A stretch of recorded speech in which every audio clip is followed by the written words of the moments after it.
that has an ear, let him hear what the Spirit says to the church. Message in a minute.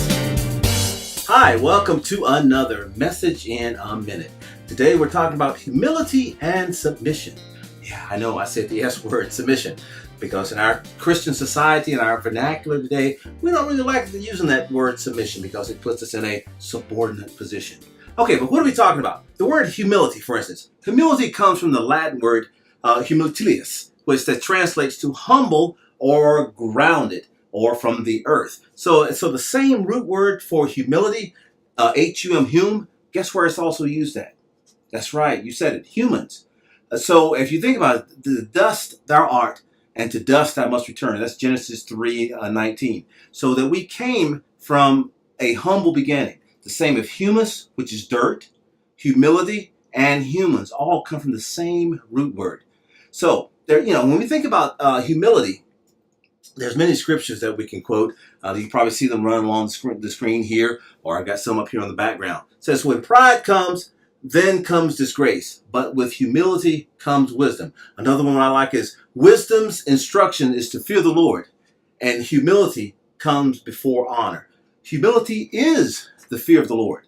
Its wages are rich, and riches, honor, and life. Those are all out of Proverbs. So when you really think about humility, there's a lot of things that we want to look at about how to be humble. So now, submission. What is submission?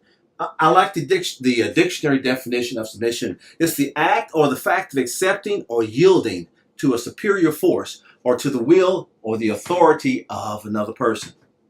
So when we think about submission, that's when we have to bring ourselves, submit, to bring ourselves under the authority of someone that's over us. It's different types of submission. We got personal submission. As you see, it should be a characteristic you apply to yourself and not imposed by others. That comes out of Ephesians. If we think about the personal submission in the book of Ephesians, chapter 5, it talks about how husbands submit to God, Jesus first, how wives submit to husbands, how children submit to parents. It also gives instructions on how we should submit to government and to those people over us. Also, there's mutual submission. Christ Almighty chose to give himself or to submit.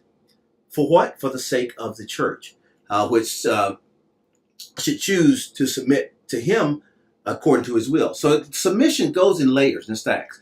Christ submitted first. By him submitting, then we, the church, we should submit to him because he submitted to the Father, and we, the church, the body, should submit to him in that order. Spirit-led submission. You look at Romans chapter 8, verse 7, 1 Peter chapter 2, verse 13 through 18. That's when you submit to others out of respect for God. And we should do that with our employees. When you read many times in the Bible, it talks about slaves or servants, how they should submit to their masters. But really, if you fast forward that to today, we're also talking about on the job, that how we should submit to our employers. I know we don't like doing that, do we? Because we go into a job situation thinking, I got this, I know my job, you can't tell me what to do. Well, guess what? They can. And if we want to be Christ-like, submission is a part of that. Okay, so we talked about submission, we talked about humility. But the great thing about these two is when you bring them together. Submission with humility. Because many times we submit, but we're not humble. There's no humility in our submission. So the thing to think about, and one example that I love of this is Hagar in Genesis chapter 16, verse 9. Hagar, if you remember, she was Sarai's handmaid. She was her Egyptian handmaid. And Sarah had given Hagar to Abraham so that Sarah, who was barren, so that this young lady could bring forth a child. Well, they went through the course of time, and this actually happened. That's where Ishmael came along. But you know what happened after she had the baby? Sarah really did not want to have anything to do with her. So she kicked Hagar out of the house and with the baby.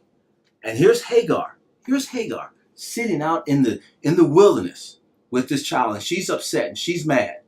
And the angel of the Lord came and spoke to her. Hagar, what's the matter?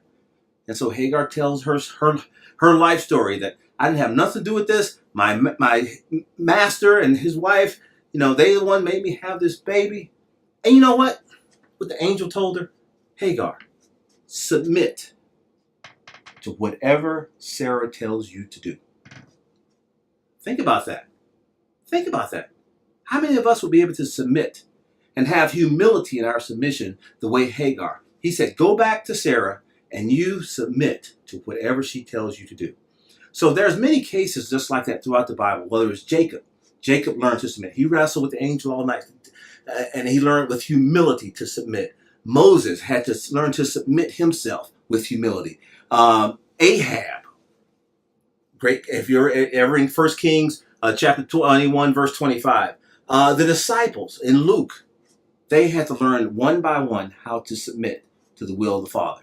So when we think about submission, it's great. But submission with humility is dynamic. It's an honor.